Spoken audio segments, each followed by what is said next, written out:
नमस्कार, मैं हूं निशा शर्मा और आप देख रहे हैं राष्ट्रीय जगत विजन न्यूज।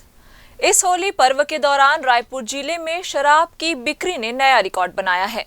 आबकारी विभाग के ताजा आंकड़ों के मुताबिक होली के आसपास के 4 दिनों में रायपुर जिले में कुल 58 करोड़ 10 लाख रुपए की शराब की बिक्री दर्ज की गई है। पिछले वर्ष की तुलना में इस बार करीब 91 लाख रुपए की अतिरिक्त शराब खरीदी की गई है। यह आंकड़ा होली के 3 दिन पहले और 1 दिन बाद की बिक्री को मिलाकर सामने आया है।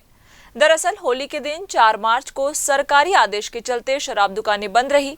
इसके बावजूद त्योहार का असर अगले दिन तक देखने को मिला और 5 मार्च को भी शराब की अच्छी खपत हुई। उस दिन जिले में करीब 8 करोड़ 31 लाख रुपए की शराब बेची गई। हालांकि सबसे ज्यादा खरीदारी त्योहार से पहले के दिनों में हुई।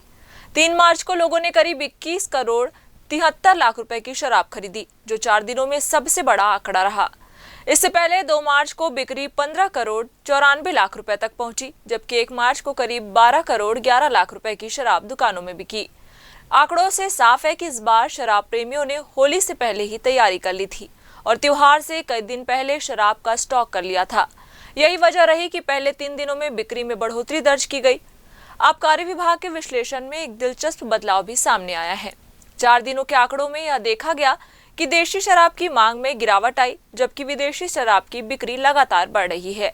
देशी शराब की बिक्री पिछले साल की तुलना में अधिकांश दिनों में कम रही, जबकि विदेशी स्प्रिट की मांग में सबसे ज्यादा उछाल दर्ज किया गया।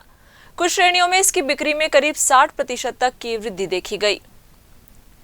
इस खबर में बस इतना ही। देश प्रदेश की खबरों से अपडेट रहने के लिए हमारे चैनल को सब्सक्राइब करें और नई खबरों के नोटिफिकेशन के लिए बेल आइकन जरूर दबाएं। नमस्कार।